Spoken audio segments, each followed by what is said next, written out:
Bienvenido al lugar donde opinan los expertos. Hoy contaremos un podcast en Contando un Podcast. Hola, ¿qué tal? Muy buenas tardes a todos. Estamos en su programa nuevamente Contando un Podcast aquí en el 6º episodio. El día de hoy tendremos a un invitado de lujo, ahora sí que el doctor Carlos Méndez, en el cual pues tiene una gran trayectoria en materia de lavado de dinero y es contador público, tiene el doctorado en Derecho Fiscal y también tiene la certificación por la Comisión Nacional Bancaria y de Valores. Muchísimo gusto, maestro. ¿Qué tal, amigo? Buenas tardes. Muchas gracias por la invitación y encantado de compartir contigo en este espacio. Muchísimas gracias. Oye, fíjate que este tema de prevención o detección de operaciones de lavado de dinero, que la verdad que es de suma importancia que hay que considerar porque hoy en día nos puede afectar a todos. Sí, definitivamente. Cuando vemos lavado de dinero, creemos que muchas veces no nos va a pasar a nosotros. Sin embargo, pudiéramos estar más cerca de lo que parece porque anteriormente el mito que existe todavía se cree o se creía más bien porque ya ahorita ya sabemos que es un mito, que las operaciones de lavado de dinero solo provenían del narcotráfico. Sin embargo, al día de hoy ya se tiene incluso tipificado varios delitos que son de otra índole. Por ejemplo, el tema de la evasión fiscal, de la corrupción, que también son delitos precedentes al lavado de dinero. Por eso el tema prevención o detección de operaciones de lavado de dinero va porque está sugiriendo dos momentos. De entrada, prevenir, evitar, es decir, es evitar que sucedan esas operaciones en las empresas. Y recordarás tú, querido amigo, por ejemplo, cuando antes en el tema de narcotráfico, pues bien hemos sabido cómo se mueve la lucha de territorios y demás, pero en el otro tema de cuello blanco, que son las empresas fachada, y que muchas de estas terminan solo simulando operaciones, a lo que coloquialmente le llamamos factureros, entonces de esa forma se vincula muy rápidamente con todas las empresas, porque todas las empresas pudieran estar recibiendo una factura de un facturero, porque sobre todo porque algunos factureros lo que hacen es que sí realizan las operaciones que dicen hacer, pero por otro lado también hay un porcentaje de sus ingresos que solo lo simulan, es decir, Sí. Realizan incluso como un tipo de venta doble, porque vamos a suponer el caso típico de una empresa que vende materiales para construcción, en donde llega el albañil, llega los trabajadores de la construcción y pues llegaron por 3, 4 bultos de cemento y eso no lo facturaron, porque a lo mejor nada más eran sus únicas compras que iban a hacer y resulta que esa venta alguien más la va a aprovechar. Incluso a veces están personas coludidas de los de ventas o los de facturación, de que llegan otras personas y le dicen, oye, ¿qué te parece si me vendes tú, si tú me facturas las compras que se fueron al público en general? De todas formas, tú lo vas a tener que facturar como ventas al día, pero si tú me lo facturas a mí, te doy un porcentaje. Entonces, de esa forma va operando los temas de lavado de dinero con empresas fachada y estos factureros. Pero por otro lado también, recordemos que hay varios tipos de donde surge el lavado de dinero. Y es que para esto quiero poner un ejemplo de las operaciones de lavado de dinero. Son todas aquellas operaciones que generan ganancias pero de forma ilegal. Por ejemplo, pudiéramos estar hablando de la piratería, de la prostitución, por ejemplo. Entonces, de la misma corrupción, del tráfico de migrantes, que ya tiene un buen rato que tenemos este problema en México y no es exclusivo de México, pero sí bien es cierto que la caravana de migrantes desde que empezó no se ha detenido y de ahí han venido otras cuestiones también donde generan esas ganancias de forma ilegal y que al rato las tienen que meter al sistema financiero para que puedan usarlo, porque si una persona se enriqueció por venta de drogas, pues resulta que en un primer momento sí va a poder gastar todo lo que ingresa, pero después es tanto el dinero que tienen, que acumulan, que luego no pueden gastarlo, porque tienen que demostrar que lo obtienen de forma lícita. Y de esta forma es donde empiezan a buscar empresas fachadas, personas que le presten su nombre para que puedan ellos aparecer como si estuvieran en la oscuridad, básicamente intentan disfrazarse como dice el dicho, ¿no? De que no hagas cosas malas, bueno, es al revés, no hagas cosas buenas que parezcan malas, este aplicaría al revés, no hagas cosas buenas que parezcan malas, y en ese sentido, lo que hacen es ocultar su verdadera identidad, porque pues al final de cuentas lo que intentan hacer es que dar apariencia de legalidad a una operaciones que vienen con recursos de procedencia ilícita. Por ejemplo, el secuestro que te decía. Imagínate que alguien quiera comprarse un coche, pero cuando va a la agencia le hacen la pregunta de dónde obtiene sus ingresos. No va a decir, pues soy secuestrador, ¿verdad? Entonces, en ese sentido, lo que va a hacer la persona que tiene acceso a esos recursos de forma ilegal es que se va a inventar un negocio por ahí. Va a decir, pues yo tengo un restaurante que vende bastante bien y pues bueno, de esto es lo que voy a comprar. Cuando realmente a lo mejor el restaurante, por tratarse de un negocio de alto flujo de efectivo, seguramente van a tomar en cuenta que la mayor parte de sus ingresos son en efectivo. Y entonces dice, bueno, entonces esta persona que tiene o que simula tener el restaurante va a ir depositando a la cuenta bancaria del negocio de a poco o del diario las ventas, lógicamente, del día. Y entonces de esa forma es que va cumpliendo con la etapa número 1 del lavado de dinero, que es la colocación. El tema del lavado de dinero tiene 3 etapas. La etapa número 1 es la colocación. El banco, si tú le dices que es de origen ilegal, no te lo va a recibir. Pero si tú le dices, si tú lo disfrazas de un negocio, vas y lo depositas y le dices, son las ventas del día, el banco te lo acepta. Y entonces por esa razón es que ocupan a empresas fachada. Muchas de estas empresas incluso son reales, es decir, la mitad de su facturación es real y la otra mitad es prácticamente una sobrefacturación, porque a lo mejor, si seguimos con el ejemplo del restaurante, a lo mejor vendió la comida para 15 comensales, pero ellos van a decir, no, yo vendí para 150 comensales. Entonces depositan todas las ventas en diferentes bancos. ¿Y cómo lo van a hacer? Si para incluso ver que no rebasen algunos límites en los cuales el banco ya empieza a analizar, lo que hacen es que abren diversas cuentas bancarias. Esto con la intención de fraccionar las cantidades grandes en puras cantidades pequeñitas para no ser detectadas. Y de esta forma, el banco, pues por separado, no va a distinguir ninguna operación grande. Pero resulta que por el RFC, pues ahí ya lo junta todo, porque los bancos son instituciones que están obligadas a reportar este tipo de operaciones.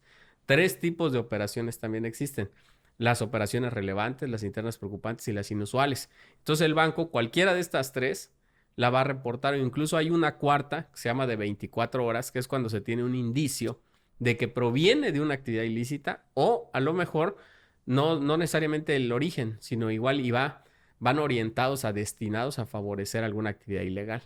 Entonces, de esa forma es como se va dando, pero sí son tres etapas de lavado de dinero. La primera, la colocación. De esa forma opera. ¿Cómo lo ves?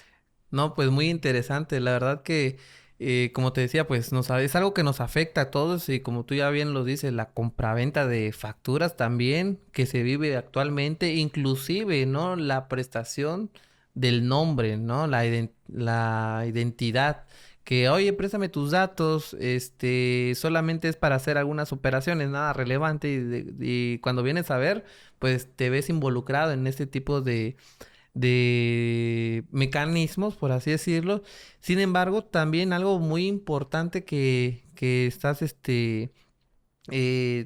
tocando, ¿no? Que las empresas son fachadas, pero por esa misma razón, la propia autoridad está realizando, más bien a través de su ley antilavado, pues esos límites de umbrales de avisos que van a llegar a requerir en su momento, y sobre todo también algo sumamente importante, identificar al cliente. Definitivamente, fíjate que una de las principales fallas que presentan todas las actividades vulnerables y las empresas del sistema financiero es en la parte de la identificación del cliente. Y no es tan complicado como parece, que de entrada quiero hacer una distinción. No es lo mismo identificar y conocer al cliente, que las dos cuestiones se parecen, son muy parecidas, pero tan diferentes a la vez. Porque identificar necesitamos nosotros tener 4 elementos. ¿Cuáles son esos 4 elementos? Primero, saber quién es la persona, el cliente, y a qué se dedica. Con estas dos primeros elementos vamos a llegar al tercero y al cuarto. El tercer elemento es también saber el origen de los recursos. ¿De dónde? Si ya tenemos a qué se dedica, entonces hay que verificar que se dedique a lo que está diciendo. Y la cuarta es conocer el destino de sus recursos. Por ejemplo, muy típico en los bancos. Sí. En los bancos y en las instituciones financieras, microfinancieras, por ejemplo, que van y le piden un crédito. Están obligadas a identificar el origen de esos recursos que le van a estar dando ahí. Entonces, de repente podemos ver que hay operaciones de lavado de dinero y luego ves en las noticias, por ejemplo, un montón de dinero ahí y ves el cintillo que llevan los billetes y puedes identificar fácilmente por dónde pasaron. Entonces, Exacto. hay un banco involucrado, hay una sociedad cooperativa, una institución financiera, y entonces dices, no, aquí pasó. Es un indicio también. Digo, no quiere decir que sea eso necesariamente, pero por lo menos un indicio hay de que por dónde llegó la línea y entonces empiezas a jalar como ese hilito para identificar de dónde viene. Y si estamos hablando de un caso, de una noticia que pasó en televisión nacional y ves el cintillo del dinero que está ahí incautado, decomisado, entonces inmediatamente es un indicio. Hay que investigar también a la institución financiera. Así es sencillo, así es que hay que tener muy en cuenta todo esto porque cualquier situación de esta naturaleza nos pudiera estar vinculando a un tema de lavado de dinero, que ha pasado mucho no solo en México, sino en todo el mundo con temas de corrupción, evasión fiscal, principalmente. Por ejemplo, hablando de temas de corrupción, Sí. contratos amañados, incluso presupuestos que están inflados, y lo vas a ir viendo ahí sobre el tema de sobreprecios. Entonces, cuando, por ejemplo, hay una obra que van a concursar para realizar una obra y resulta que ya tienen quién va a ganar, pero resulta que ganó la más cara. Entonces hay un sobreprecio. ¿Por qué? Porque de esa forma van a tener que sacar para el famoso diezmo y entonces es ahí donde empiezas tú a vincular ya lavado de dinero por tema de, primero, desvío de recursos públicos. Sí. Y en segundo lugar, corrupción. Que la corrupción hay de dos tipos por lo menos. Corrupción pública y corrupción privada. Pública por el funcionario que está prestando a esto y privada por la empresa que va a hacer la obra, en la cual también va a devolver un pago del diezmo, como coloquialmente se le conoce, y entonces vemos que cada vez se va complicando todavía más. Efectivamente, y sobre todo también nos lleva a un procedimiento penal, ¿no? Porque inclusive, ahora sí que haciendo un pequeño énfasis, el artículo 400 bis del Código Penal Federal, que todos ya lo saben en materia de lavado de dinero, pues hace una mención en el que oculte, encubra, ¿no? Así es, adquiera, pretenda encubrir y demás. Exactamente. Transporte. Exactamente, y al ligado también, con un tema de reforma de la delincuencia organizada, pues ya les dan, ahora sí que más relevancia y más responsabilidades a las empresas que tienen que cuidarse en todo momento. Desde luego. Inclusive, hay criterios de la GAFI. ¿En qué criterios estaríamos aquí en nuestra República Mexicana? Bueno, de entrada, decir que no es tan complicado como parece. Fíjate que yo he visto que muchos consultores, asesores, están como advirtiendo, pero a través del miedo, a través del pánico, cuando realmente identificar al cliente no es tan complicado si sigues los pasos. Yo no sé si han hecho el ejercicio, pero realmente cabe en una hoja tamaño carta identificar al cliente. Sí. Ahora, eso requiere de una pericia también. Porque, ¿cómo se identifica? A través de datos y documentos. Pero por así decirlo, ¿existiría una guía o un manual? Hay un manual, sí. De hecho, por ejemplo, dentro de la misma Ley Federal de Prevención para las Actividades Vulnerables o las disposiciones de carácter general para las del sistema financiero, hay varias guías. Y una de ellas, imagínate, incluso no tienes que llegar ni siquiera a una guía. Dentro de la misma ley te dice cuáles son los datos que debes de tener. Bueno, lógicamente te tienes que acomodar entre la ley, el reglamento y las reglas de carácter general. Y ahí te dice qué datos tienes que pedir para identificarlo. Y además te dice también qué documentos. Ahora, el punto está en que si quien aplicó la evaluación, la entrevista, confió en la autodeclaración del cliente, sería falta de pericia de quien está realizando esa entrevista porque le va a mentir y no se va a dar cuenta. Entonces, es un tema de especialización. Parece muy sencillo y es muy práctico además. Sí. Pero sí se tiene que tener esa pericia para identificar si me está mintiendo o no me está mintiendo, si quiere engañarme o no. Por ejemplo, hablamos de datos, pero ahora vámonos a los documentos. Hay documentos que son apócrifos, hay documentos alterados o falsificados. El alterado es una parte de ese documento y el falsificado es la elaboración completa de un documento que se parece al original, pero es hecho completamente por otro lado, ¿no? Entonces, ahorita con el medio de las tecnologías, pues se tienen prácticamente impresiones de muy buena calidad y que dan apariencia como si fuera un documento original. Pero es aquí donde entra otra vez de nuevo cuenta la pericia. Por ejemplo, la credencial del lector o la credencial para votar en México, Exacto. ¿no? En países es el DPI y demás, son documentos personales de identificación. Y aquí en México, pues estamos hablando de la INE, que básicamente es la credencial para votar expedida por el INE, que ese es uno de los puntos. Y es uno también, como cabe en la bolsa del pantalón, Sí. en la billetera y todo lo demás, resulta que es uno de los documentos más falsificados. Y entonces, si el ejecutivo bancario, vamos a suponer que vamos al banco, no se da cuenta que le están presentando un documento de identidad, como la credencial para votar, que es apócrifa, pero entonces falta de pericia, porque la ley y todos estos documentos nos dicen qué documentos son, pero de nosotros va a corresponder que se verifique esos documentos contra fuentes oficiales de información, como pudiera ser la misma lista nominal. Entonces, no hay ningún gasto extra ahí, Sí. pero sí tienes que hacer el procedimiento. Si tú no lo buscas, pues la vas a dar por buena. Aunque una pregunta sí para que se prueben. Nada más chequen, por ejemplo, cuántos elementos de seguridad tiene nuestra credencial para votar. Si alguien lo sabe, tiene la palomita. Y si no, que se vaya a revisar a la página oficial del INE, porque ahí nos muestra que tiene 16 elementos de seguridad. Y si tú no conoces ni cuántos elementos de seguridad tiene, ¿qué vas a revisar cuando tengas uno enfrente? Sí. Entonces, a ese nivel lo debemos de llevar y debemos bajo la premisa de que el cliente siempre nos va a tratar de mentir. Entonces, son de los documentos que generalmente miente el cliente. Otro de los documentos, después de la credencial de lector, otro de los favoritos es el comprobante de ingresos. Porque quieren un crédito a lo mejor más grande, pues le aumentan. Y esa es una de las cuestiones también que nos hemos encontrado al momento de hacer auditorías de prevención de lavado de dinero. Qué interesante, ¿no? Y sobre todo también, ahora sí que cómo se pueden dar esos elementos que pueden ser una causal de lavado de dinero. Y sobre todo también, ahora sí que prácticamente lo que tú nos estás recomendando, pues es tener un expediente del cliente, ¿no? Sí, y justamente ahí, para aterrizar en la pregunta y concluir en la pregunta que me hacías hace rato, es, por ejemplo, ¿cuáles de los del Gafi? Hay un documento que se llama las 40 recomendaciones.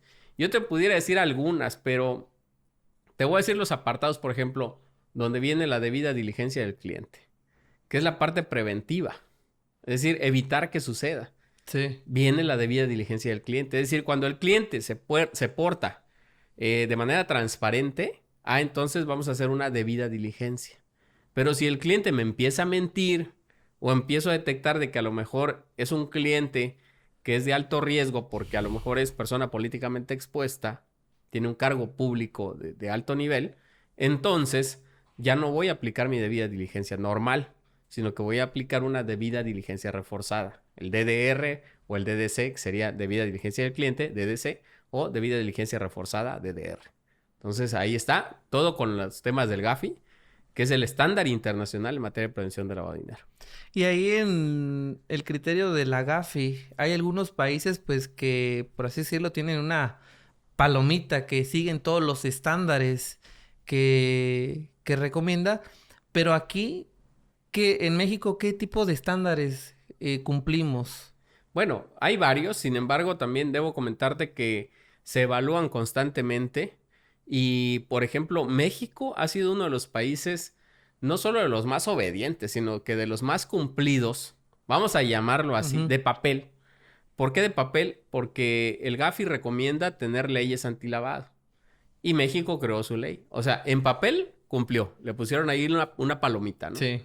Luego dijeron, bueno, necesitamos que una autoridad esté revisando y dice, ok, en México la Comisión Nacional Bancaria y de Valores y el SAT para las actividades vulnerables. Ok, otra palomita. Sin embargo, se están dando otras situaciones que han quedado como en letra muerta. tú comentabas hace rato el tema de la protección de datos personales. Y la Ley Federal para la Protección de Datos Personales en posesión de particulares ha sido letra muerta. Tú vas a cualquier lugar y tienen su aviso de privacidad, a veces hasta en grande y en color rojo, pero solo es el aviso.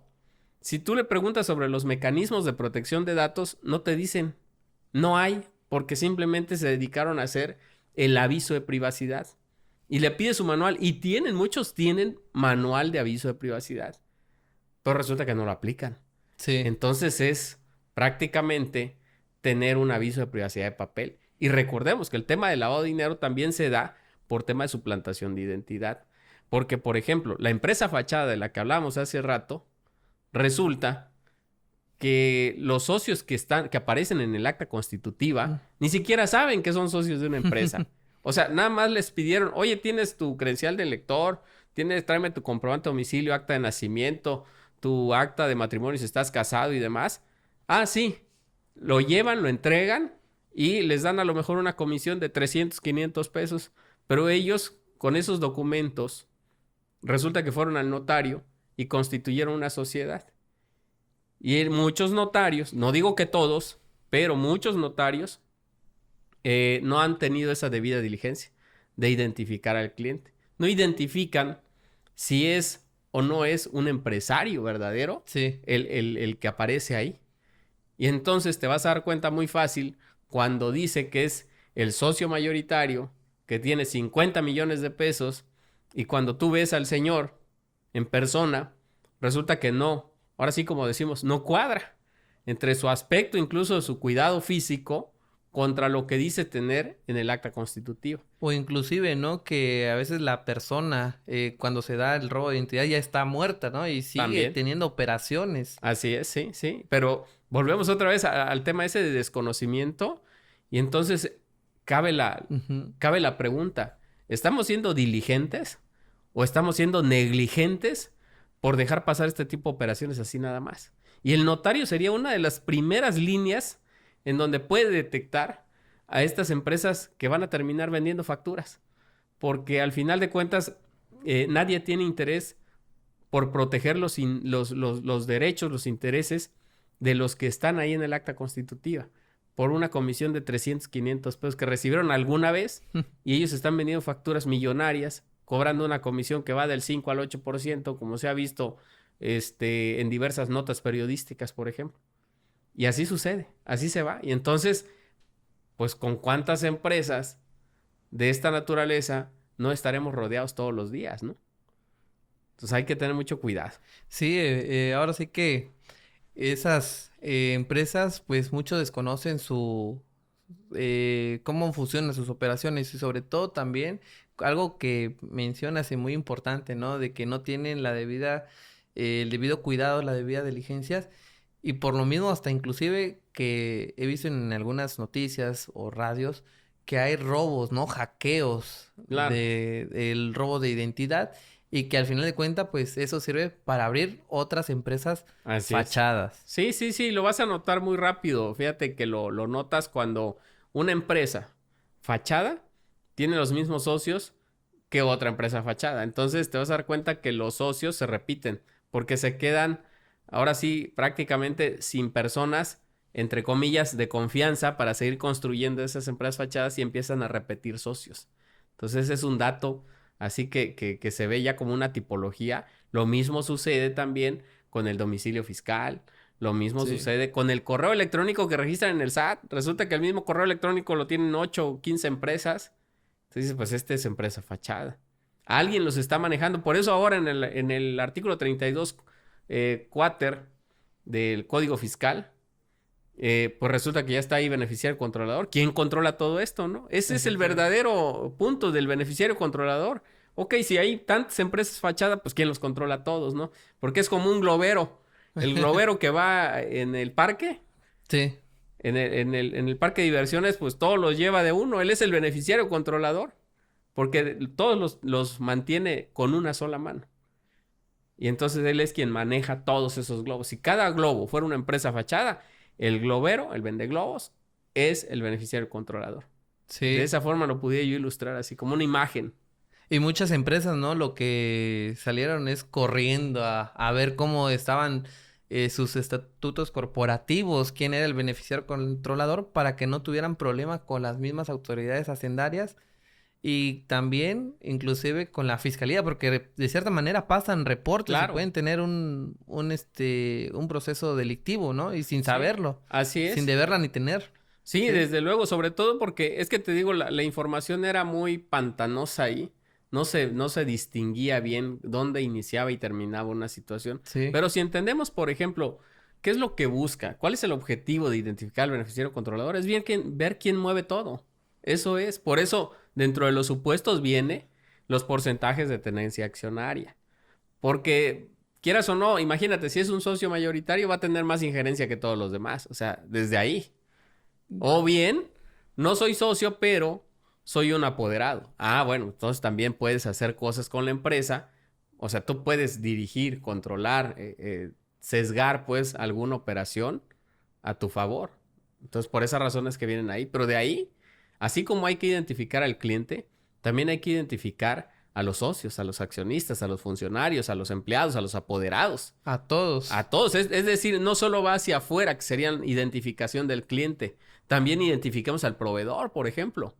Pero ahora vayámonos hacia adentro. Identifiquemos al socio, al accionista, al apoderado, al funcionario, al empleado, todos. Y esas son otra de las fallas que tienen también en materia de prevención de lavado de dinero.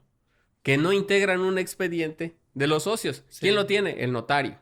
¿Por qué? Porque él sí lo pidió. Pero la empresa, el empresario no lo tiene, porque se lo entregó al notario y no le sacó copias. Sí. Y no verificó los documentos, lo que decíamos al principio. Pidió documentos, sí, nunca lo verificó contra la información que su mismo socio le dijo. Hay empresas hasta esta fecha que todavía no conocen ni siquiera quiénes son sus socios, sobre todo aquellas empresas que tienen 20, 30 socios y que hay uno que ya ni siquiera está, pero no lo sabían.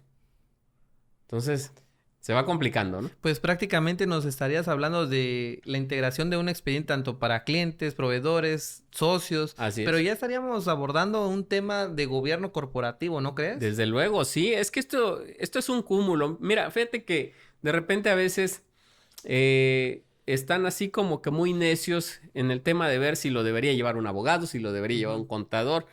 Miren, esto es algo, ya desde un principio lo he dicho, que es multidisciplinario. Debemos estar en este campo de batalla contadores, abogados, incluso, fíjate, criminólogos, Administradores. desde luego. Y también otras disciplinas, como pudiera ser los de tecnologías de información, es decir, el informático. Sí. Los psicólogos también.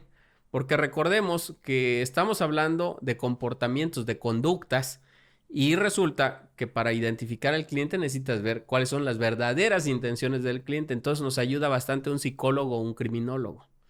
Pero si te vas a revisar operaciones en sistemas automatizados, entonces necesitas entonces del ingeniero en sistemas o del licenciado en ciencias de la computación, ¿no? Del informático, pues. Sí. Pero si te vas a otros temas, por ejemplo, enfoque basado en riesgo, seguramente también lo han escuchado y hemos platicado contigo sobre el EBR, que es una metodología que también está basada en las estadísticas. O sea, fíjate, ya llevamos varias materias, varias áreas con las cuales nos debemos apoyar. O sea, ya no le den vueltas si es un abogado, si es un contador, es multidisciplinario y aquí desde luego se vuelve como punto central el tema de gobierno corporativo. Porque el tema de gobierno corporativo va a iniciar desde la integración de esas estructuras de la sociedad, los socios, las funciones, las jerarquías, los tipos de sociedades que te llevan incluso a identificar ese beneficiario controlador. Entonces va muy por debajo de todas estas situaciones, todos estos temas y muy por encima también el tema de gobierno corporativo.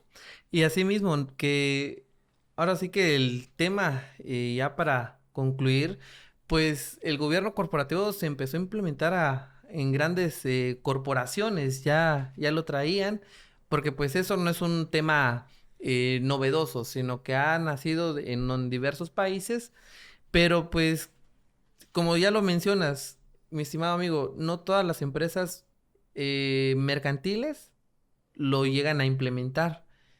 Y ahí es donde se tiene problemas a futuro, porque como te comenté hace rato, hay inclusive socios y accionistas que ya están muertos y siguen figurando en la sociedad y siguen teniendo movimientos. Claro, ¿no? Y peor aún cuando reviven al muerto. Exacto. O sea, ya murió antes del trámite y hacen el trámite. O sea, reviven prácticamente al muerto. Sí. Y ahí también valdría la pena ver el compromiso político por cambiar las leyes que están mal. Porque cambias por un lado, pero dejas otra ventana por otro lado. O sea, ya no solo está, ya no, como dice el dicho, ¿no? Lo que no está prohibido está permitido. Ya ni siquiera solo es eso. Peor aún, es que como no está prohibido, está legalmente permitido. Entonces se va a aprovechar. Por eso se vuelve el tema del lavado de dinero, se vuelve delito de cuello blanco, como comúnmente se le conoce también. Sí, y ahora sí que es un cuento de nunca acabar, ¿no? Así es, sí. Dirían un círculo vicioso. Vicioso, sí, no virtuoso, pero sí vicioso, sí, definitivamente, amigo. ¿Qué nos podrías recomendar, mi estimado amigo, tú que eres especialista en esto? Bueno, pues de entrada, verificar siempre en todo tipo de sociedad los tres pasos de lavado de dinero, que son la colocación, la estratificación y la integración. La colocación, su primer mitigante, el principal mitigante es la prevención, evitar que suceda, saber cómo se hace, cómo han hecho las operaciones de lavado antes para poder conocer cómo la hicieron y evitar. Entonces, ahora, en el segundo, la estratificación, saber que se mezclan los recursos lícitos con los ilícitos para perder su rastro. Entonces, aquí sí tiene que ver con mucho tema de capacitación especializada. Ya no solo teórico, técnico, pero también científico y práctico. Entonces ahí, para que puedan ustedes aprender a detectar este tipo de operaciones en un estado de cuenta bancario. Y por último, la integración. ¿Cuáles son las cosas que se han comprado los lavadores de dinero a través de la historia para que tengamos un indicador? A ver, parece que anda lavando dinero porque resulta que antes mantenía un nivel de vida en una escala del 1 al 10, de 5, y resulta que ahora mantiene un nivel de vida del 1 al 10, pero ahora del 100. Sí. O sea, ya rebasó por mucho y vemos que se sale de su perfil inicial, sin justificación aparente.